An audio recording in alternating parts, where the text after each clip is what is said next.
What's the word, y'all? Welcome back to Called Game. Now, today we got a very special guest, one of the kings of NBA Twitter, and according to Mashables, number 17 of must-follows in the NBA world, Josiah Johnson. Welcome to the show, man. Boys, so focused, you know this my trade day. From the logo like Dane Bay. Tell him I gotta go and get the money, good cause the money won't pay me. If anybody really think they no ballin' with please, tell him come to Bay me. Or you can go to YouTube and search Called Game, watching an HJ, yo. And that's game. First of all, I hit up the writer of the list to tell him thank you, but I wasn't happy with that 17. I didn't see you on the list. I wasn't on the list. There was a few people I didn't see on the list, and I was like, ooh, I don't know if I could really rock with this list. So I definitely told him thank you, but I couldn't really promote it with as is. I think the rankings were a little skewed and a little off. But they had it broken into different sections, right? So it was like the must follows, like Woj and Shams, and then it's like the funny dudes, right? It's the funny dudes, and of course you should be at the top of that list. I appreciate you, bro. I mean, I'm just trying to get in where I fit in. But I look at Woj and it's like he shouldn't even be on the list because everybody knows when he tweets, 100 people are gonna retweet it, so you don't even really need to follow him. You're gonna see it's gonna show up in your timeline. But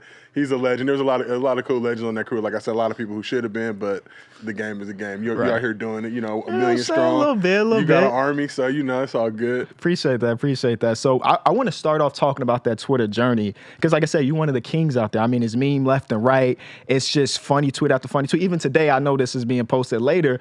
You had the KD tweet that went kind of viral. So what is the process for coming up with those tweets? Well, I feel like now, man, I've been doing this so long, I'm kind of like a Yoda, just master at it. So I can visualize and see the memes before they happen. So when I saw the KD Shannon Sharp thing, I could just wake up and see it, be like, all right, I got the perfect meme for this thing. But it was a long process. I've been, been around social for such a long time, even like 2008, 2009 YouTube days. We were posting off-kilter comedy and voiceover videos and doing a bunch of random stuff. So I saw a lane, I saw a world in it, man. I just like to entertain people, and I do a lot of stuff in my regular life. It's kind of like my, I get to be Superman and turn from Clark Kent to Superman on social. So I'll be working in writers' rooms and doing serious scenes and stuff, and then I'll be out there just cracking jokes and trying to just find the funny, man. Try to keep people entertained, especially throughout this pandemic. So, man, just a lot of people were down on their luck and hard times. So if I can just be a little like release valve for them to get some comedy, get some entertainment, get some humor, that may be the only funny thing they see in the day. And I also now use it as a way to not break news, but a lot of people find the news out. Like Woj will tell the story, then I'll offer my interpretation of it. Right. And people will hear that before Woj's, and it kind of cracks me up that they heard the joke before the actual news story. So a lot of times, like, wait, so you got traded? And it's like, I thought y'all knew that. Because I'll take that over the news story. Because, I mean, there's an initial tweet from, like, Woj or Shams that'll tell you X player got traded, and then they drop the whole article.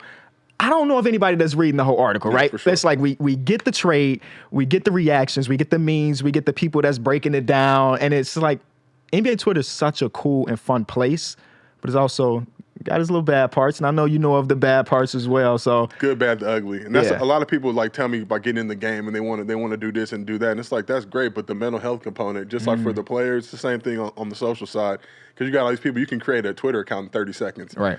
Whoever, if I want to hate on Kenny, if I want to, I'll just it's out there. F Kenny, whatever, 88266722, and the only things I'm doing every time you post, I got something negative to say. So you got to look past it. And I tell people, I see everything that comes in my feed. I mean, every single somebody talking shit, somebody trying to clown, somebody whatever. I see all of it, and I just make a mental note of it because I know I'm gonna cross paths with these people at various points in life, and it could be whatever they want. I think a lot of times, even you look at kind of players, like I'm good friends with Matt Barnes, and I'll see people come at Matt will respond, then it's like, even like Shannon Sharp or KD today. Shannon came through, and I rock with Shannon Sharp, but he came through with the fake quote he got, like some of us do online at times. And instead of just apologizing, it's like, KD's a man. Like, if you're going to come at him and it's some bullshit, of course he's going to come back.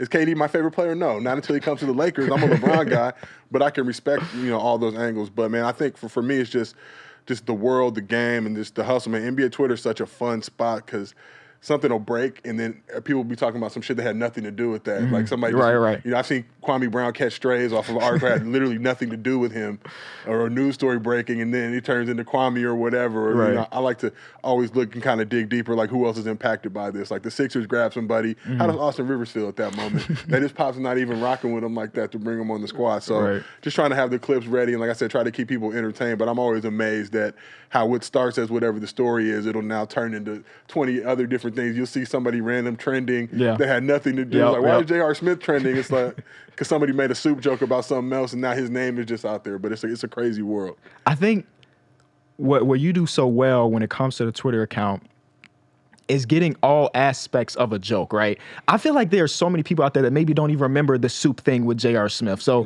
what are some like under the radar like moments in NBA world or the NBA Twitter that you can think of off the top of the dome? Other than like that soup thing. I mean, I haven't forgot about it, but like you mentioned it, I was like, it brought back a memory.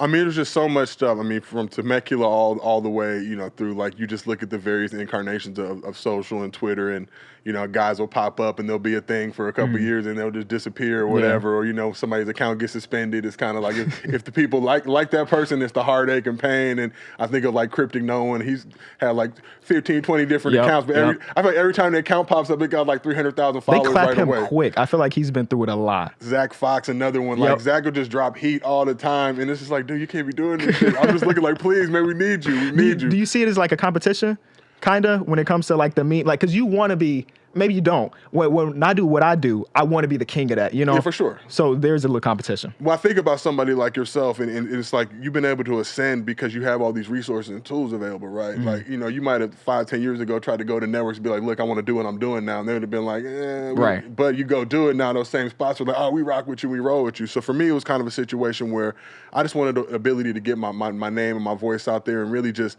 the humor. I grew up playing basketball, played at UCLA, so we spent time in those locker rooms with a guy like Matt Barnes or a guy like Trevor Ariza or guys like Dejon Thompson, Seb Bozeman, whoever. You got to go at these dudes. Like, this is a daily thing. Like, everybody's kind of clowning, doing whatever, and it's, a dog-eat-dog type of situation. So you got to be able to hold your own, crack jokes, be able to take jokes, and I think I've just now applied that to social and Twitter. And for me, it's like there's enough serious stuff going on, so whenever something happens, I'm always just trying to, like, what's the funny, what's the joke? Right. And I feel like we as, like, a black community use humor as a coping mechanism. For sure. So whatever the story is that's going on, it could be anything. I'm going to find a joke and find a way to just make people laugh and find, like, the lighter side of it. I respect that. You mentioned something that we're going to transition to. That was the UCLA days, man. What was the journey from where you grew up? We're going to talk about you and your pops a little bit later, but get into UCLA. So, yeah, obviously, Pops was able to really lay that foundation. My older brother, Chris, went there, too, and I think they were the first father and son to win a national championship at the same school, maybe the only. Yeah. But I was a ball boy on that 95 squad. So I actually went to elementary school on UCLA's campus, a school called UES. So I spent my whole pretty much life there. Like, I was at the 4th, 5th, 6th grader after school. I would go over to the arcade. I remember have like $5 worth of quarters in my pocket, go to the arcade on campus and just go hit it. Or they had a bowling alley back then. All that stuff has now since changed.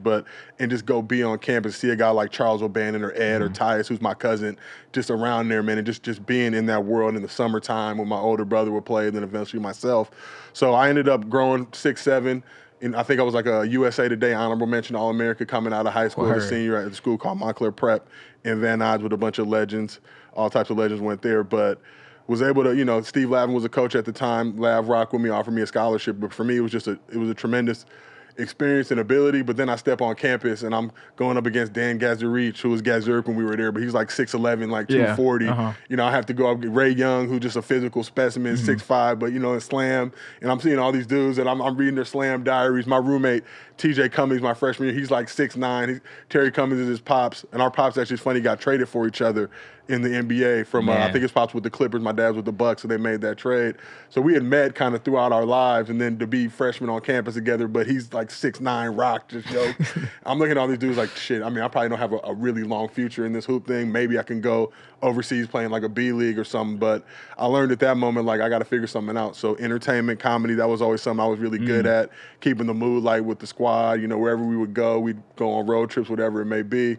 If we were down, brighten the spirits, we were up, brighten the spirits. Just always try and keep everybody loose, fresh, and just kind of keep the mood as light as possible. You're one of the people that turned like a college career of maybe not getting a lot of PT into some success. Mark Titus is another guy. I don't know if you're aware of him. He turned from being the bench warmer to a best-selling author and podcaster. So, like, that was one of my questions. Like, when was the moment you were like, okay, maybe hoops as a player ain't a thing, but I want to work in this realm of social or media? I think for us, it was my crew. It was Ike Williams and Quinn Hawkin, who were my boys on the squad. We used to sit on the end of the bench together. And for us, we just would figure out, because, you sit on the bench 3 hours, if we're playing a big game, we're not going to get in the game. Right. But for us, it's like, all right, well, there's like 20 cameras here. Let's figure out the angles. We can figure out ways to get on screen. So if a guy shoots, we know the right angle to jog to get our face on or whatever it may be. or, the red lights during timeouts, whatever. If they're filming the huddle, one of us might turn and act like we're looking at something, but really we're just trying to get that airtime. I always wonder about the bench mobs like that, the celebrations. So it's all active of like, we gonna get our time on TV for sure. I remember my last game, we played Texas Tech in the tournament, and after halftime, it was like, shit, we're probably not getting this game, so we all just took our warm-ups off. It was like, shit, at least somebody's watching at home, they might think we got in and got some playing time, because that was always a distinguisher. You look at the end of the bench, those guys are still full, whatever, so I think we pulled our joints off. But for us, I mean, you think you're playing with these guys and got the opportunity to go to a school like UCLA, just a tremendous legacy and to be a part of the brotherhood. And it's really just getting where you fit in. But a lot of those guys like my pops and other people in that space, Kareem, Bill Walton, all these guys have gone on to have successful careers in broadcasting and acting and doing other stuff. So you're in LA, you're in Hollywood, you're just in that world. You got all types of, like Jaleel White, who's a close friend of mine, who plays Steve Urkel, obviously on Family Matters, but he's front row at games and, chopping it up with you. It's like, yeah, you just kind of get immersed in this world where you kind of just crave and desire and want to be a part of it. When it comes, going back to UCLA, was there ever a moment where it wasn't UCLA? Or was it like, because my pops, my big bro went there, it's always going to be UCLA no matter what? Because I'm like you said, you were honorable mention McDonald's All-American, so I'm guessing you had offers for more than just UCLA. So I honorable mention USA today, Joy. I like to, because I don't want anybody to watch, just be like, okay. A little bit different, just a little bit. But on the internet, they can go and they pull it, so I always try to make sure I don't want anybody, I keep my mental health right. So I'm like, he wasn't McDonald's, he was ass, whatever, like, but yeah, for me, honestly, like UCLA came in late in the game, so I was getting recruited heavy by Xavier at that point, who Coach Skip Prosser, who later went on to Wake Forest but passed away. But he was recruiting me heavy, so I was kind of like, I want to get out of LA just because my family's here. I spent my whole life here, and I want to just go somewhere random where I could just hoop and do whatever. But UCLA came along. I took a visit, and it was just like, Ray Young, Sean Farnham, where my host Sean Farnham, Ty Ramazar, just guys that I'm still close and friends with. And after the first night, I was like, shit, I'm here. Like, automatic, right? My brother, I mean, I knew all these guys. Me and my brother are like 7 years apart. So he was a senior when like Earl Watson and Baron Davis were freshmen, and Todd, who was on that squad as well. But so now I became a freshman when these guys were all seniors. Right, so there's a little overlap. So Earl's a senior. Earl, to this day, the greatest leader I think I've ever played with. Oh, wow. I mean, he embodies a captain, a point guard leader, just the way he had the ship running on that squad. And he was an extension of Steve Lavin on the court. But just seeing all these dudes who I used to look up to, like I'm going to my brother's games looking at these dudes, like I'm a 14-year-old flabby kid at that point, to now being 18, like hanging out with Earl and like being in Earl's PT Cruiser, freestyling and doing, I mean, I'm just saying like things that would be going on. It's like, it was an incredible experience. So I wouldn't have traded for the world. And I'm so happy that I got the opportunity to do it, even though it didn't, from a basketball standpoint, work out as much as I wanted it to. You play with a ton. You just mentioned some of them. A ton of players that went on to the league, man. Yeah. A ton of them. Aaron Aflalo. Yep. I mean, you had a 4-year career there, so you had some players that went early, a little bit later. Aaron Aflalo. You just mentioned Earl Watson, who had like the shortest leash of all time when it comes to like NBA coaches. Like they got him out of that door real fast. Yeah. Yeah, it's kind of crazy. Grimy. I mean, I'm happy for the Suns and where they are now, but you look at that situation, and he was up for the UCLA job, and the alumni kind of rallied behind him basketball player-wise, and kind of got this weird thing from the other alumni at UCLA, and it's like, this dude coaching the NBA. Yeah. He was running a successful AAU program at that time. It's a guy like Earl comes into your house, you're going to play for him just because he's done everything. He's 14-year NBA vet, play with everybody you could think of. Like, if that's your goal is to get to the NBA, it's a guy you want to be around and be with. But yeah, it was janky. They did him dirty, but the game is the game, and he's moved on. I'm happy for him. One of the things we like to do here is called Home Court Dictionary, where we talk about our guests' home court. And of course, you've talked about it a lot. LA is your home, always has been. And every place on the map has their own style, own terms, own way of play. I'm from Chicago, as you may know. So when it comes to our players, we're usually gritty, talk a lot of shit. Yeah. You know what I'm saying? Good defensive players. What do you think is the mode of the LA-based basketball player? I mean, LA has this kind of light-skinned tinge to it where, we're good looking. We got the best hair, best jumpers. The weather's the best. So it's a burden that we carry as hoopers in LA. And it's just kind of a style, but we can play year-round outside. So you go somewhere like a New York or Chicago. Like I've been to Chicago All-Star Weekend. It's like it was even walking from the subway or whatever, the metro, CTA, whatever it's called, to the hotel was like 2 blocks. I literally froze my ass off. Like I'm done. I can't deal with this shit. I want to get back to LA. But I think our hoopers, that's kind of just the world we're going. So we can play all year long, play anywhere, indoor, outdoor. So we just pick up a lot of great tendencies, but guys it's funny too, because we get this kind of light-skinned, soft, pretty boy thing. I saw with UCLA in the tournament this year when they're going up against Alabama, whatever. You guys are soft, then we flip to Gonzaga now. We're we're not getting no calls. We're the tough guys now all of a sudden. But I think it's just that world. So people kind of have this negative view, kind of LA guys. But if you look at the league across the board from decade to decade, who's running things? You know, the UCLA and these 11 natties. You know, who's got the most players in the league? Like we're always up there, and it's LA dudes always on roster. So this is a question we always ask too, because you got the East Coast West Coast beef. I think that's always been a thing. And I know Chicago Hoopers, of course. We want a little bit of love. I mean, you know, you got Q Rich and just the, you know, D Wade and those dudes. I remember I was at UCLA. My roommate's TJ Cummings. D Wade's freshman year, I think he had a red shirt. Okay. We were on campus talking about hoopers, and the way I saw TJ talk about D Wade, it was like, damn, this dude might be pretty good. So to see him, but he's like, y'all got to check for my boy Dwayne Wade. Like, he's at Marquette, he's about to kill. Like, and we're just like, whatever, dog. Like, we're not really feeling it. But then you know, you just see that world. But for us as LA Hoopers, we just kind of, you know, try to really lay that foundation. I think New York, they always feel like they're the mecca of everything. Like they invented this, they invented that. It may be, but we took it and elevated it to a whole nother level. So, you know, when we look at where the Pac wanted to be, where the, you know, Snoop, Dre, what's really going down is LA for sure. Yeah, we had Metal World Peace on the show, and of course he's a New York guy, and that was definitely the tone he gave us. Like, man, we did all of that. You know what I'm saying? Yeah, we talking about sure. Queensbridge. We got this hooper. You know, the greatest AAU team of all time. I'm not saying he's wrong in that, but I think everybody that we're gonna have on the show is gonna have a similar sentiment. It's like, my city is the best. You know what I'm saying? My city is the best. New York's got a great hoop legacy, but they also like to just they overrate everything. Like the Knicks, everything that goes on. Like, you know, they're like, they get, you know, a 5 seed and it's like, we got to shut the city down. We're having a parade. Championships, Lakers, UCLA, Dodgers. It's just something that LA exudes. And we rock with New York. But like I've said, like I was actually born in Trenton, New Jersey, and I spent most of my life in LA.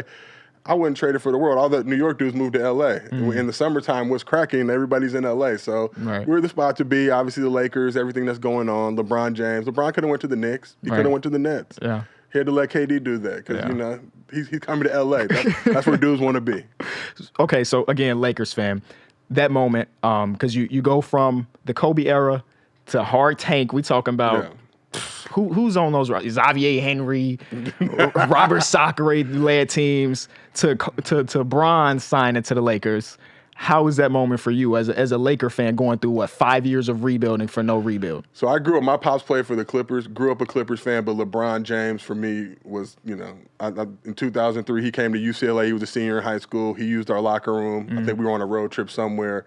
I look at some Sports Illustrated photos a couple weeks later that come out. He used my locker. So I knew at that point, like, LeBron had great taste. Like, you know, he's a smart dude. He surveyed the 15 lockers, like, I'm going to fuck with this dude. So we've always had a connection. But, you know what I mean? Like, for me, when he made that choice, like, it's been tough being a LeBron fan. We had to go to Cleveland, Miami. You know, we're comfortable living the life. Like, we didn't really need to dip back, but I get he wanted to go back and win a ring. But the day he announced he's becoming the Lakers, like, for me as a former Clippers fan, it was amazing because Clippers obviously marred in controversy. Donald Sterling, my pops played through the Donald Sterling years. So Clippers fans from that time really have like a Stockholm syndrome. Like, we support the team, but knowing that the owner could give a shit and really didn't want us to be successful, right? Literally, like, said, I don't care. Like, we could suck. Like, I'm not paying any bread, whatever. So to see Steve Ballmer come in and get that ship right and get Kawhi and PG has been awesome. But to see LeBron come his first year, and there was a lot of hate. Obviously, the Warriors were dominating the league with their pseudo dynasty. You know, the pseudo. I mean, you know, KD era. If we're being, you know, I get you that. I know a lot of Warriors fans get mad when you hear that, but I ask them who has the most Finals MVPs in Warriors history. And it's Kevin Durant, so it was the KD era. I mean, right. I get you that. I mean, you know, when it was Shaq and Kobe, it was the Shaq era. Shaq was winning Finals MVPs. Kobe was doing his thing, but that's just what it is. So to see that, you know, kind of having to deal with Warriors fans feeling themselves and try to flex and just act tough and just have this great stretch where they lose to the Raptors, I believe in 2019, LeBron comes and wins in 2020. And now, you know, him and AD are obviously injured, but once they get back together, we know what it is. We're not tripping on seeds or anything like that. You're not worried about the Brooklyn Nets? Hypothetically 7-game series in the finals? No, they don't D up enough, and I think there's only one ball. Kyrie's kind of on his spiritual. Every week is kind of some different. You know, he reminds me of, like, you know, Sharif from Menace to Society. Like, you know, he's sitting on the cooler telling you know, we are tropical people and all this other good shit. But and Harden, I think, is playing at an MVP level. And when he's had the squad to himself or with Kyrie, you know, without the big three, he's done his thing. But they don't lock up. You know, the Lakers without LeBron and AD are locking up. Still, I want to say top defensive rating. It's them and the Knicks 1 and 2. and without AD and LeBron, it's just still ridiculous. locking up. Yeah. Caruso, whoever is out there, McKinney, like, dudes that don't get run or coming in locking up. So I think, LeBron and AD are built for this. They only had the 71-day layoff, which I understand the league wants to make their money. Obviously, we all work and get money off the league too, so we all want that to go on as well. Like, I run my numbers up better when the league is same here. That's just how the game works. Yeah. So, but also I've seen this happen during the lockout. I want to say in 2011, where guys came back. You saw a lot of injuries. I believe like D Rose, I think ended up messing his shit up, and just guys suffering these ACLs. Yeah, that's and, the year. But these badass injuries, and it's like you can't. These dudes are on a routine and a schedule. You already asked them to go to the bubble, change their whole lives for 3 months, and from all the stories I heard there, it's like you're in prison at Disneyland. It's great. Like, but anywhere, you go to Disneyland for 3 months, like, shit, take my ass home. I'm not trying to sit in this little And I think Rondo or somebody said something about the rooms. It's like, look at those rooms, not for these dudes. These yeah, dudes it was Rondo. Yeah, I remember that. Yeah. And everybody shitting on him. Like, no, not for Rondo. Not, not for what they're used to at all. Not even LeBron and his whatever. I know he had the little penthouse up top. He didn't want nobody to see it, but it was he was discreet with his joints, but even him is like, this is not, this is okay. Especially not for 3-4 months that they were really there. You could take a weekend trip. But I'm looking at JaVale's room. It's like, you got this 7-foot dude in this with the two beds together. That's not comfortable. They can't, at all. I've done vacations. That's why you want to bring your ass home after a couple of days. But just to have those dudes do that, then 71-day layoff, didn't get to have a parade, didn't really get to turn up with the Dodgers. We're in the heat of the pandemic. We can't even turn up and celebrate. Obviously, everything, that went on with Kobe and his tragic passing, and for these dudes to come back and just, win it for him, it's like, shit, we want to turn up as a city, but it's going to happen. We're all, getting our legs ready. Everybody's getting vaccinated, hopefully. That time will come. Yeah, and we're going to turn up. Regardless of what happens this year, there's going to be a championship turn up. We may just act like we won this year no matter what happens. Right. Can you imagine if you do win both of them? Yeah. I mean, come on. I've already warned people, if that happens, unfollow me because it's going to be a lot of hurt feelings. I'm really coming for heads. I've made a list in my head. I'm sure people that talk shit. And there's some people that have no business doing it, like blue checks that are people I know. And it's like, do you think I'm not going to, I'm 6'7". What did you think was going to happen? I was going to forget? Or was it, I'm just saying, are we going to fight? What do you want to do? Because there's going to be some heat coming for you. So might block me now, preemptive, Shannon Sharp me, just hit me with the block. Cause we can discuss it like gentlemen, whatever. But if they go back to back, this whole city is, I may come back for that. You're more than welcome. I don't know how these Bulls are going to do. I know I'm tired of the Bulls. That's my boys, but I'm not talking about that anymore. So you can come, be like everybody else. Come jump on this Laker bandwagon, like all the former Warriors fans and everybody else, Clippers fans. When it's time, it's time. But we're excited for it. We're going to get back to UCLA. Explain to me what the shit crew is. So shit crew was we knew that we were just like the low men on the totem pole. So if we're doing drills or whatever, we're doing the unfavorable part of the drill, whether that's playing defense the whole time or whatever's going on. I've never thought about things like that. The lower end players are probably just doing the defensive stuff. Oh my God. Okay. I'm sorry to cut you off. No, for sure. But if coach is mad at you, then or mad at the squad, then you're going to feel the brunt of it. Now these guys are trying to take out their anger and frustration on you. But also we got to have fun with that shit too, because you be scout team. So I specifically remember I had to be this dude from Columbia. We were playing them in a preseason game. But all he did was shoot threes. I'm like, and he was like, yo, just shoot threes. I made 10 or 12 threes that game. The dudes were getting mad at me. But I'm like, yo, this is my fucking game, dog. I'm not going to get to play. So for us, shit crew was kind of just, we were a group of funny ass dudes that like to crack jokes, like I said, keep the mood light. And for us, it's you get to that point when you're not playing a lot in the game. It's don't fucking put me in with 30 seconds left. You're messing up my stats. There's not any way I can really go off or get a bucket here. It's like that one rebound and somebody dribble it out. So the greatest hope is to be that guy and get a little bit of time. But I'm not gonna really get no buckets. These dudes aren't gonna foul at this point because the game is so out of reach that there's no benefit. So we used to sit on the bench just yo, don't put me in the game, dog. And I know Mark Titus literally has a book on that shit. Yep. And that's why when I read Titus's book, I'm like, dude, I love it. Everything that, you from team to team, it's the same shit. You show up to these cities, everybody thinks you're good. I remember freshman year, you show up, everybody thinks, oh, you're going to be a star or whatever, and then you don't play, and it's Right. Next year, it's whoever the new crop is, they're the one who get that love. But for us, shit crew was just it was a way of life. We used to have a saying, win or lose, no overtime, just because we don't want to sit for 3 hours. So go for the win. Don't be cowards. Try and win this shit. What are we trying to play for OT for and get these extra, we play these national TV games, CBS games, it'd be 3-minute timeouts. It's dude, I'm not trying to be here for 3 hours if I'm not gonna get no run. Like, this shit is embarrassing. This is just more time for people to clown and not know what's going on. Right. But I'm thankful that we didn't have social at that point because we would have been getting ethered like routinely. Like, but we would have fun with the shit. We would do we had this thing during free throws. The movie Major League had come out, so we would bang our legs and do whatever. Yeah. But we would just have kind of a lot of shit that Monmouth was doing in recent times. We were getting off, but people didn't recognize. But we had a whole system to communicate Goodfellas style where we cover our mouths to say shit to each other. We'd have these elaborate conversations, or everywhere we went, we would just try and make dudes crack up. So national anthem, whatever's going on, and all it took was a look sometimes. You could just look at somebody and then they would lose it because whatever was going on. But it was a tight-knit crew, and I'm thankful for those guys. And if it wasn't for that experience, I wouldn't have went on to create Legends of Chamberlain Heights and do some of the other shit I've done in life. So I'm super thankful for that time and those moments. Let's transition to that because the Shit Crew is probably the first step in you getting to the Legend of Chamberlain Heights, right? So with the Shit Crew experience, funny, we're actually going to call Legend of Chamberlain Heights Shit Crew at one point, but we would have had to bleep out one of the letters so it wouldn't have flowed correctly. But those experiences, I think, later on in life, Quinn Hawking, who was my teammate, and myself, and obviously Ike Williams were the three dudes on the end of the bench that were served as the inspiration for the characters and legends. But just that whole show come into existence, we were doing a bunch of stuff, which I know you can attest to. We were doing a bunch of stuff on YouTube at that point, putting out clips, putting out funny shit. We did a Kobe LeBron puppet remix deal, made it super raunchy, but it ended up going viral and got the attention of these two guys that were working in animation. One of them had a company with Tom Werner, a guy by the name of Mike Clements, and other guy by the name of Brad Abelson, who was an animator on The Simpsons. So they reached out.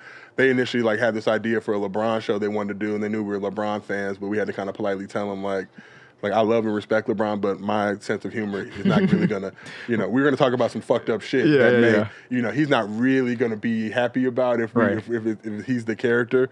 So they were just like, all right, well, what else do you got? So I told them that, hey, we should sit on the end of the bench at UCLA, fuck around during games, and kind of, legend for us was a term of endearment. So anybody you saw on campus, and for us it was kind of a funny thing, on our inner circle, but everybody we saw, we call them legend. And it was just a term of endearment. You see somebody on, it could be a football dude, whoever, a regular frat dude, whatever, what up, legend? And that was just how we greeted each other. So to see that kind of thing turn into a show with characters and Jay Farrow and Tiffany Haddish and the cast that we had, Carl Jones, who's, gone on to do some amazing shit, Erykah Badu doing the music for us. That's insane. It was just holy shit. This is a real thing. And I know we aired for 2 seasons, but we got the second season faster than any show in Comedy Central history at that point. They came to our first table read for the first season, and it was a script that me and Quinn wrote. President of Network's there, everybody's there. We got 150 people there. We called all our boys, whatever. That was the thing with them. They was trying to keep the guest list light. We're hoopers. I'm calling every hooper I fucking know to come check this shit out. Yeah. This is a stunt time. This is you get to be a stunner. I can get everybody up here. So we had 200 people at the table read, but the president's there, a bunch of bigwigs from the company. We end up killing that shit. Everybody just cracking up the whole time. After that, they're we want to order season 2 now, and just go on. So to have that experience on the bench and just knowing my life could have ended on that UCLA bench and never went anywhere, but to use those experiences to be able to create that show and get 2 seasons out of it, honestly, the experience I wouldn't trade for the world. So it was on Comedy Central, and they're pretty. They let you do anything. I mean, South Park just do what they want. Did they give you that same leash? You can just do whatever? So South Park earned that. When you have 20 plus seasons, I think they were probably season 18, 19 by the point that we got there. Because we would ask, I'm just I just saw a dude on South Park shoot himself in the head, then shit himself, and then do whatever. Can we? I'll key you in for the end of the first season. Originally, season finale, character Grover hits a free throw to send him to the playoffs, but the episode was supposed to end with him hitting a free throw to send him to the playoffs, and then he ends up shitting himself right on the court. You know what I mean? But he just loses it, so he basically gets knocked down to square one.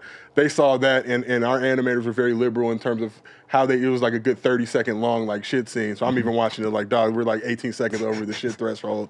They're gonna pull this shit, but they ended up no, we can't do that. So they would have situations like that where they're just nah, it's too much, too extreme, and we would always try and fuck with them to that point. We would add stuff in the script knowing we wouldn't keep it just to see if we could get a rise out of them. But they let us do a lot of shit, to be honest with you, and I'm super thankful for that. We were basically kind of the black version of South Park in terms of the topics and the things we got to talk about. So I feel like that show was ahead of its time. It's sad because I'm such kind of a big voice in NBA Twitter now. If I think about it, I had the same following back then, a lot more people would have rocked with it and really roll with it. But that also led me to become become the person who I am on social now. So that experience on that show was like my first time. I was managing the social account. So after a couple weeks, I talked to him. I'm like, all right, let me jump on this shit and let me just see. Like, I didn't really fuck with social at that point. I didn't really know what was going on. So I just studied a lot of other accounts and how they posted, the type of, just the style and what people thought was funny. So I was able to grow that account to close to like 100,000 followers during my time running it. And it gave me the strength and inspiration to do my own shit. My wife used to tell me back then, like, yo, you gotta, like one day the show's not gonna be here and you have your own shit to show for it. And I'm just like, then finally the show gets canceled and I start doing my own shit. And she's like, I told you. Yeah. And that's, make sure, I don't know, with your relationship, boo situation, whatever, but always listen to your significant other when they tell you, because they have great perspective. For sure, yeah. No, for sure. I think that a lot of people are realizing the same thing that you realize is that it's something natural about being independent, right? No matter who is above you. Like even right now, I work with Bleacher Report / House of Highlights, but this endeavor that we're working on right now, this is all independent. And my heart is in this more than it is in some of the other stuff, just because this is my baby. So I just want people to realize that, because I feel like some people might realize that a little bit later than they should. I'm old and washed now. I'm in my LeBron year 18. I've got a couple more years left, trying to win a couple more rings, and I'm gonna ride off to the sunset. But this is the thing I try and impress on a lot of kids, especially you've seen it, how big of a business that this social land is. It's not just fun and games anymore, and that's why I pride myself on trying to be as original and unique as possible, because I've seen the grimy side of that. I've seen kind of how some of these kids will come out with this great content, not even realize it. We see it on TikTok, we see it on all these platforms. Yep. And then you'll see somebody just snatch their shit, and now they're the one who's getting the glory, and for me, it's like, it's not about like the retweets and likes anymore. It's just like big bag. This is business. Yeah. Like this shit is like, a check now involved. So I just tell a lot of these kids, like, you can really go out there and do this shit. Like if you look at the way these companies move and operate, and for me being an independent, I consult and I work with a lot of different companies. Shout out to Wave and Buckets. I'm doing my show Out of Pocket Live with. I work with a lot of spots, but I always make sure to tell them, like, I can't work here full time because I can't have y'all telling me what I can tweet. Like, like it's funny. I saw some of my greatest growth during the election because I was able to talk about shit, and I'm just thinking in my head, like, damn, if I work at Bleacher or ESPN or whatever, like, they would have shut this shit down right away. Like, trust me, I know. Yeah, you can't say that, you can't do this. Like, I've gotten those type of emails before and kind of been on Slacks where that type of shit has happened. So I maintain everybody I work with, like, look, this is me. If y'all like it, great. If y'all have problems with it, that's gonna be on you. That's not anything I'm gonna change about myself. And it's funny, once I stopped needing jobs, that's when I got, like, once you get to that level where you don't need the help, but you also got to appreciate the grind. That's why I have a look, and it's no disrespect to these kids that run these accounts, but they'll run these 6, 7, 8 million follower accounts. It's like, well, if you never got it out the mud, like, anybody could post from this shit. Like, you run an 8 million follower account, and we're doing the same numbers. I have 100,000 followers. That should tell you something. Like, anybody could do this shit. Like, but if you can't do it on your own, and that's why I really respect, there's so many talented ass kids out there, 10, 15,000 followers. I'm always just like, look, I'll pump your shit. Send me what you got. Like, if you like it, it's hidden, let me know. I'll amplify it for you. Because I'd rather see you run your numbers up, and with these same people, like, look, when they come to you now, brand sponsors, whoever, get your fucking bag. Like, don't accept just some free merch or whatever. The hustle. As you get that trajectory going, like, oh, we'll send you some free shit, and at first you're like, oh, that's great, I get free shit. Then it's like, nah, I just gave you guys like 1 million impressions off this post I just put up, and according to my CPM calculator, that's about 5 racks that you owe me. Like, it's not like no free shit anymore. Like, this bottle was like $35. Like, that don't really work for me. But you kind of learn that shit as you go. And I think that's what I really try to impress upon a lot of these young kids in the next generation is, like, you can hustle and grind and really do something like you're doing, 1 million strong. Like, that's, for me, like I said, like, I watch your videos and I'm just like, you did one the other day with like $15 and I'm looking at the shit and it's like, this could be a 30-second video. Right? I'm just saying, like, I'm taking bam, bam, bam, bam. You like 20 minutes of just like great ass content, but I'm just like, I'm invested like shit. And I'm looking at my watch like, damn, he still got me hooked. But that's what they can realize now. Because if you go and you try and pitch that to a company or whatever, at first they're not going to give you no run or rock with you, or they may give you some shit. But if you do it yourself now, I learn more from the failures. Like the bad shit. Like, I was doing voiceovers at one point because I saw Michi and some other, Savvy and some other cats. And I'm like, damn, this is like a small lane. I did a show. Like, let me try that. Some of them hit, and let's just say some of them did not. And like, that's where I'm getting like just ripped apart and cancer wished on my life and death threats. And I'm just like, damn, dog, you didn't like my Ucla voiceover?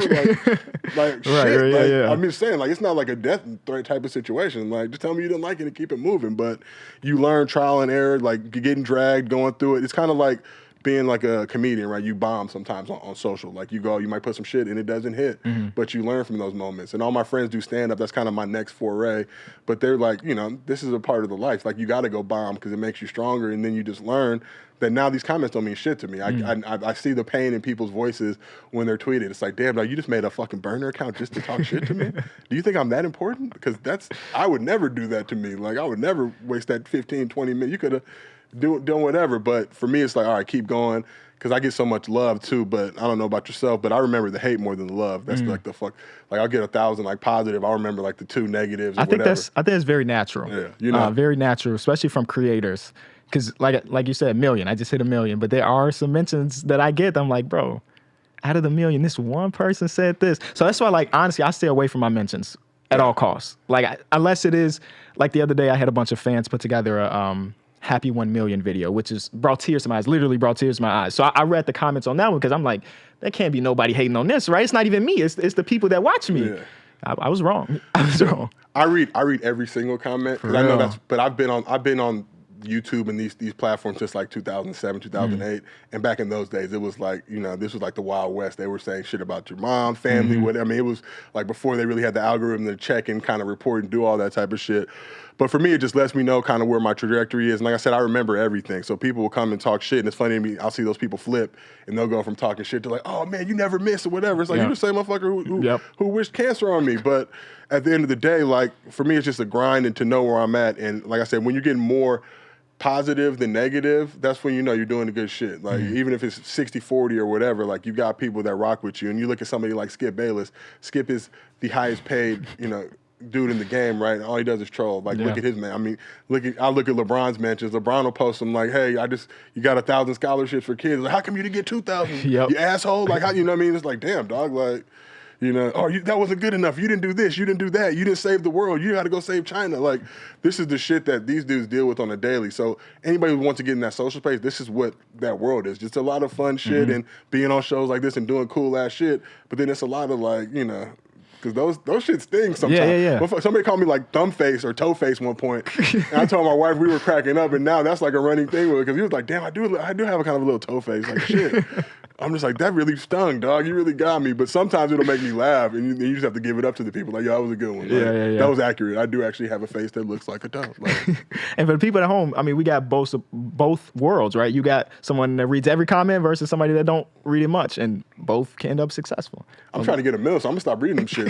I'm going to be real. Like, I'm trying to follow your bread comes to your model because you got that shit figured out. Like I said, you had me 20 minutes hooked, and I'm thinking in my head, like, this motherfucker could have read this shit in 30 seconds. I just wanted to know who he picked. I just drop, and I work on the next one. It's like, after that video don't exist to me no more. I'm on to the next one. And that's a grind that I feel like a lot of people want to get in this space. I see a lot of people that work at these companies. I'll ask them, like, what's your schedule? And they'll tell me time. Just like, you don't work in social. 9 to what? There's no way. I wake up at 3 a.m. or some shit. I remember when Kawhi went to the Clippers, I was at my wife's crib in Iowa, about to go to sleep, like 11:30. Got like the Paul George trade alert. I'm like, what the fuck is going on? Then the Kawhi hit. I'm like, it's still gonna be a long night. Like there's content to be gotten. I can't wait. Same thing. I was laying in bed when that happened. It happened. I ran to the workroom. I'm like, I gotta film a video. That video ended up being a 1 out of 10, which is like my most viewed video of the last 10. Like there is no schedule when you're working in this realm at all. Exactly. You grind and you go, and that's how you be successful. And a lot of people like, oh man, I'll put some of it in hits. So to put some other shit up. To your point, like I might drop some shit. I did a song called AD on the Way when Anthony Davis signed with the Lakers that was using the Ice Cube Good Day beat. Ice Cube hit it, Shannon Sharp. I mean, all these people but the next day it's like, shit, all right, it's like a drug, man. Those numbers ran up, so I got to get that shit again. Like whatever I come up with next, got to perform just as well to the point now where it's like I get so desensitized by a viral tweet because it's like I need to put up more. Like, what else can I say, but without being too thirsty or putting up too much shit and finding that balance because then you start over posting, over tweeting, and then it has a reverse effect. But for me, it's like social's like a science, like a game now. It's like any moment we could fucking finish this interview. I could see some shit happen, and it's time I might be doing it on the. I mean, I'm driving safely on the way home. I pull over and get it out. But I've had times where it's like I got to pull up to get this tweet out. Like, this is a ticking time bomb. Like, I got to get this shit out. Ain't no stopping me when you know that I called, yeah. Here on Called Game, we're a fan of basketball, sneakers, and trading cards. I'm guessing you're a sneakerhead, at least to some extent? I never really got good sneakers as a kid. My dad had a lot of kids, so we had a lot of different hands in the pot, but I've always respected sneakers, and I've definitely been a trading card dude since the 80s. Word. So we're going to show you something. We want you to open these and tell me if these bring back any memories, any reactions, or anything. Let's see what we got in here. Oh, yeah. I think my pops had these joints, to be real with you. Yep, the Top-Tens. Top-Tens. He was he hurt his neck when I was a little kid, so I didn't get to see him play as much. So I used to always think he was washed until I started watching highlights in my older life. But knowing he had like a shoe deal and all the stuff, because we'd have these just laying around the crib, and I remember even wearing them in like junior high. Like he would have just random shit, jerseys. Like we would wear his Clippers jerseys. We just did a video for his 65th birthday, Duncan, and he's wearing his jersey. But I used to wear that as a kid, and it was snug on me. So yeah, for the people at home, the story behind these, Adidas dropped these in the late 70s.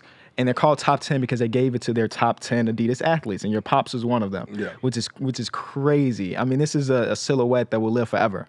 Like, it's one of the premier early stages basketball sneaker. And it lives even to this day in certain portions of the country, like Detroit rock with these heavily. Really? I don't really understand why. I mean, it's an amazing shoe, of course, but something about Detroit and this sneaker just go hand in hand. Yeah.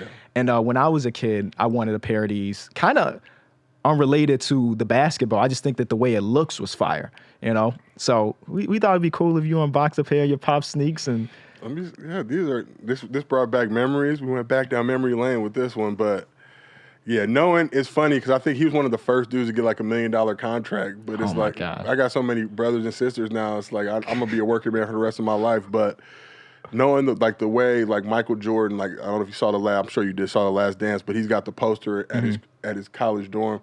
So we're looking at my dad like, were you really that good? Because like I'm giving you buckets now. It's like a 13, 14-year-old. He got the janky hip. He had, the janky neck too, but I'm going at him like, busting his ass in one-on-one. And it's like, you were an NBA player, dog? I don't know if I believe it, but seeing the old tape and seeing the way that dude's like, he's got this video like him blocking Kareem's shot or him, the way of, like dudes like Bernard King will talk about going up against him and just the battles they had. For me, it's like, yo, this dude was really the shit. Like, wow. I feel like we always underrate our pops at some extent. Like, my dad's the hardest worker ever. But when I was young, I didn't really think about it like that. You know what I'm saying? But now once I hit adulthood and I see, like, I remember him waking up at 2 a.m. to go to work and then coming back at 5 p.m. I'm like, oh, snap, Pops is really about that grind. Yeah. In a few days, we have Matt Barnes and his boys on. And I wonder how they look at their dad, if it's similar to the way, like, NBA fans look at their dad, I think, growing up with a Pops who played in the league, it was tough because that was your normal, right? It was never... it was nothing for us. I remember he finished his career with the Golden State Warriors, and MJ came to town, but we get taken into the locker room to go meet MJ. That wasn't, I'm just saying, I'm not trying to stun or brag, but that was like a normal experience. Like, we're hanging out with Chris Mullin. We live in the same gated community. Like, Chris Mullin, I don't think he had kids at that point. I want to say his wife was pregnant with, like, their first child. This was, like, 89. But he's taking us to the gym to go get jumpers up. So we're literally in Oracle by ourselves shooting with, shagging rebounds for Chris Mullin. Like, and that's just, like, I go back and think now, like, holy shit, like that was like, legendary. That's like big, this dude, and just to see even the way he like talks about my pops, because my pops was a shadow of himself after his neck injury, but to see the way that these dudes, and Don Nelson was coaching the squad at that point, but see the way these dudes looked at him and revered him and just the respect they had for him. And I'm looking like, you're only averaging like 6 points a game. Like, you're not the business, dog. But it's an amazing thing. And to know that he had Adidas literally, was on the roster giving them shoes, and it's a legendary thing. It really is. It really is. Rare retro, latest release, all on eBay, all backed by the authenticity guarantee. And if you're a seller out there, there is a 0 fee for $100 plus sneakers, all on eBay. Shout out to eBay out there. I just did some shit with eBay, so shout out to eBay as well. Appreciate you guys. I hope that bag is in transit. Don't make me fight you. Timeout. Have y'all checked out the new playoff game from our partners at DraftKings yet? You can win up to $10,000 a day every single day during the playoffs. All you have to do is select the answers to the questions like who's going to score the first basket tonight or which team will sink the most threes, and you can tune into the game and see if you win.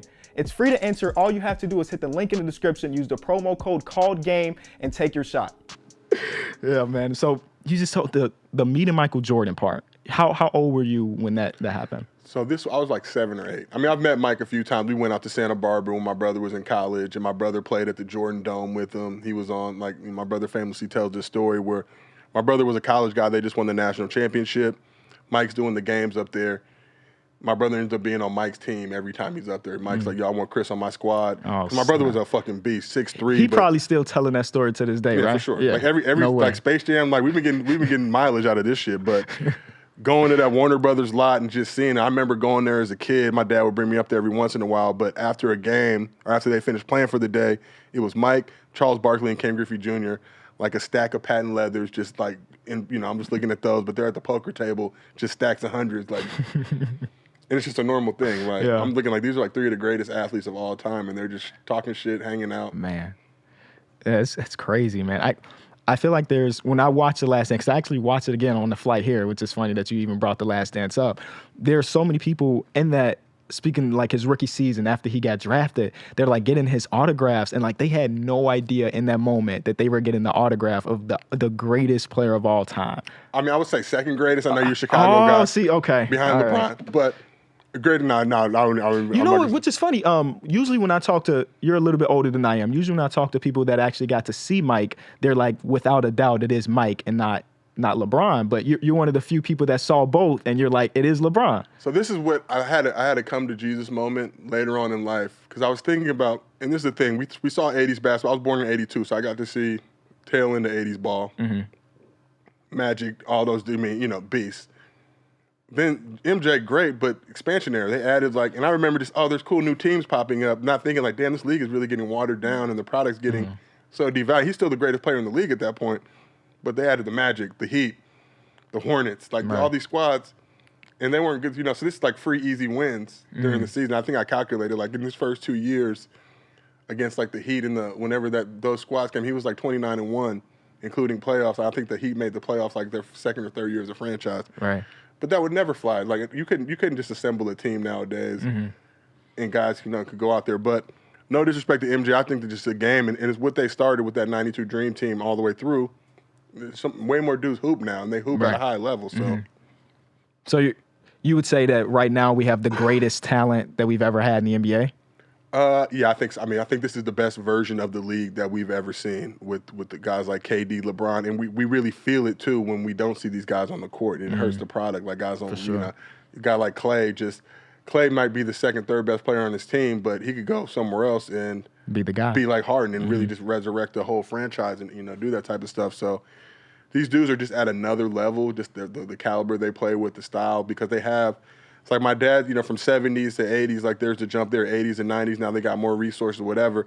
The league had to expand. Eventually it caught up. But the league hasn't really expanded, I want to say, since like 2003, whatever it is. So now these dudes, they're all battling each other for these spots. And it's so hard to be one of those 430, 450 guys on a roster. But that's no knock to MJ. I do that a lot just to troll. I've kind of, skip back. I got to bring balance to the force for LeBron. But I think when you look at the dude, what MJ was able to accomplish, 6 championships, 6 finals MVPs, and those squads, those were great moments. The NBA on NBC was fucking some of the best times of my life. Just getting ready for the Bulls-Knicks game or a Bulls-Pacers game or whatever was going on, and just see the way that dude moved, and to actually see him in the real world and be able to touch him and look at the high short as he's walking around and doing his thing. It's just like, man, Mike is. I still hold. I talk shit until I see him, and then it's like, okay, you're okay. You might be the GOAT. Have you met Bron? I met Bron. I haven't really formally introduced, but he came and played at UCLA, and I handed him a towel at one point. All right, okay. He was playing pickup at UCLA. He walked over to me. I'm like, oh, is this going to be the moment? He's like, you passed me a towel? I'm like, yes, Bron. So hopefully, he actually quote tweeted me the other day. I did this little thread on curly-haired hoopers. I remember that. Yeah. So that was the first time we ever interacted, which leads me to believe he's got a burner where he's monitoring my shit. But for him to bring it to the main page, it was like, okay, LeBron. After it was funny, we lost to Gonzaga, so I'm at the house ready to cry. And then I check my DMs, and Kyle Long, who used to play with the Bears, DM me like, yo, you got the Bron quote tweet. I'm like, what the fuck are you talking about? Then I look, I'm like, oh shit, I got the Bron. So I remember losing it and going crazy, but to have that bittersweet moment, obviously that squad losing to Gonzaga to go to the national championship game, but then LeBron hitting it, it was like, all right, well, Yeah. LeBron's been on NBA Twitter a decent amount the last couple of weeks. He got your quote tweet. He quote tweeted Mark on the I'm 36 thing. Yeah. So he's aware of a lot of the stuff going on right now. And shout out to Mark. That crew, those dudes, that's against another, and I think we're all kind of in the same pot of dudes who are super talented who had to just make our own lane. Like, may have not gotten I would never got the opportunity to host and do a lot of the shit I'm doing if I didn't run the numbers up and get to where I want to be. But everybody can do that and turn the camera on. To see their trajectory, these dudes always have I get mad because they don't do the finals fucking sketches it's like, they do after every game. Like, just put some shit up. We're going to retweet it. It's going to be great. But to see that, I remember there was a shot of them in the bubble, I think, watching a video that Spectrum had used for like a Lakers backstage promo, and they're both just cracking up. So to see Mark and that crew's trajectory, and they just, I think they just did put up one the other day with LaMelo Ball. Like, these dudes, they same don't thing. miss. Grind. Go hit the Hell Club court, shoot a video. I appreciate them for having sets and really, like, no matter what they're doing, when they were doing like the text on screen or whatever, you felt like you were there. I felt like I was looking at LeBron scream at J.R. Smith, or sent Dwayne Wade packing, or whatever was going on. Like, I felt those moments like these were real things happening. Yeah. What I like most about Mark and his crew is that it's always Mark and his crew. He won't allow it to be Mark. Because I've met those guys plenty of times. Those are the homies. They all play their role. Like, Mark might be the guy, like, that's the main character in a lot of the skits, but they all play their role. Like, Af is behind the camera. He's editing it up. Desmond is doing CGI. Like, it's always RDC world, and he tried to prevent it from being Mark, which is just, it's crazy. And that's why they're going to be successful. For me, it's always, I kick myself, or I might just ask, like, how come these dudes don't have their own show, or don't, and no knock to the starters in that group, but the starters were on NBA TV for years. Like, if you tell me Mark and them can't do a sketch show, Mark Drewski and a couple other people, and I want to give away free game, but hey, maybe some stuff you don't know about what's going on behind the scenes. This is the thing, because I remember tweeting about this shit like 2-3 years ago. Like, how come Mark, and I've tried to pitch sketch shows and shit, I'm like, how come these dudes, because I'll pay, there's no shortage of talent. Just let them do what they do. Let them cook. Like somebody like yourself.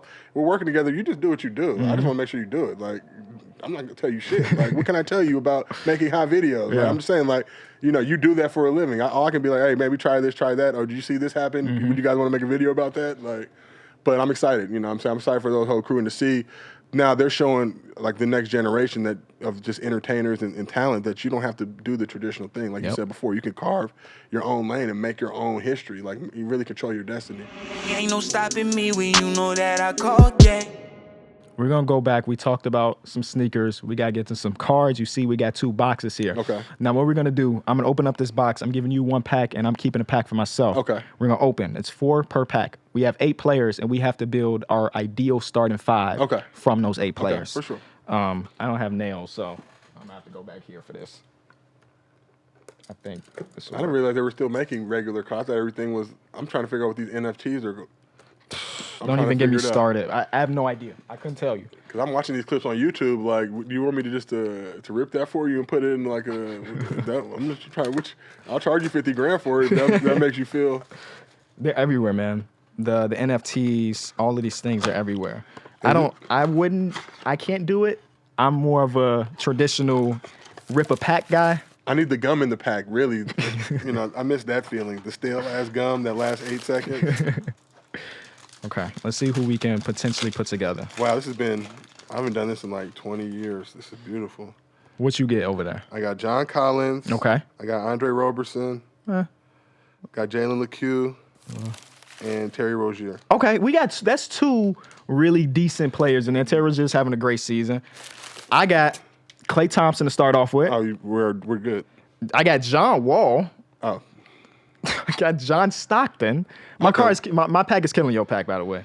I didn't realize we were they had former guys on there too. Yeah, I didn't either. And then lastly, we got Jahlil Okafor. So we got some hits here. I'm guessing we're agreeing on starting either one of the Johns, John Wall or John Stockton. Ooh, we got to go Stockton. We got to go Stockton, right? All-time leading steals and assists. Okay, Stockton at the 1. Ooh. Who do you have over there? Who was your 2? Because you had John Collins and one of them. I got John Collins for you, and I got Terry Rozier. Other than that, if we need somebody to miss a free throw. Terry Rozier's been running a lot of 2 this season with LaMelo Ball and Vontae Graham. So maybe we put Terry at the 2. I'm with it. And then we got At the 3, Clay. You know, Clay's versatile. We can run that. John Collins at the 4. Yeah, I'm with it. And I guess you're rocking with Jahlil Okafor. Hey, you got to Okay. rebound He'll outlet. rebound. That's it. Give him some post touches. He'll be effective. So we got John Stockton, Terry Rozier, Klay Thompson, John Collins, and Jahlil Okafor. That's not a bad starting 5. That team is winning 50 plus Yeah, we'll be a games playoff team for sure. in either conference. Yeah, we'll be a playoff team. Clay MVP. Finals MVP. And we got John Stockton that's gonna find everybody too. Klay Thompson off those screens with John Stockton passing to him. Come on, man. Clay's probably averaging 45 points a For game sure. with that.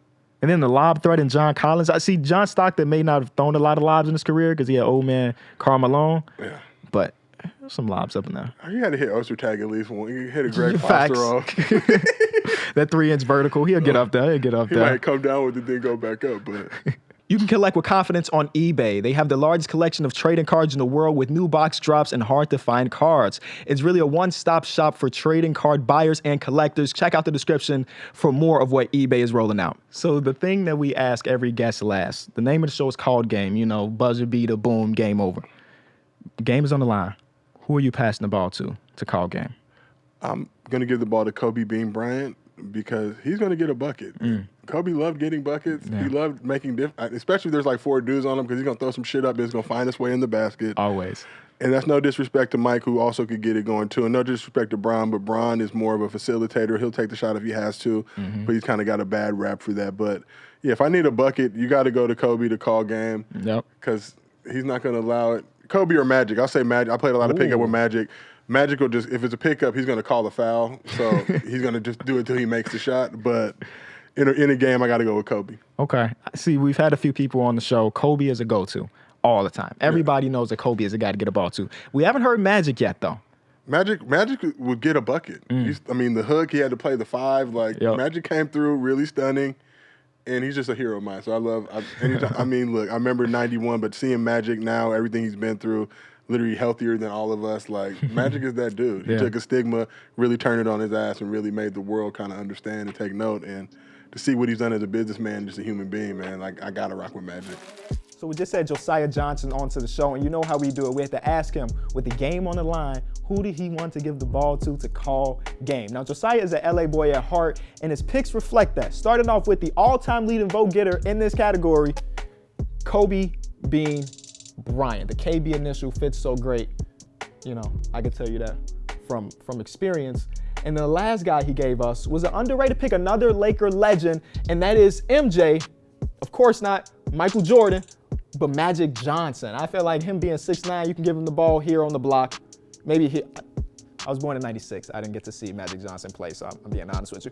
But these were Josiah's picks for who he wanted to call game. I feel that. I like the Magic burner account too. Yeah. I know you know it. There's so many burner accounts popping up. I always DM those dudes like, fuck, there's like a Dolan one. I'll just always hit these dudes like, you motherfuckers are hilarious, dog. Like, how you have this shit ready to go?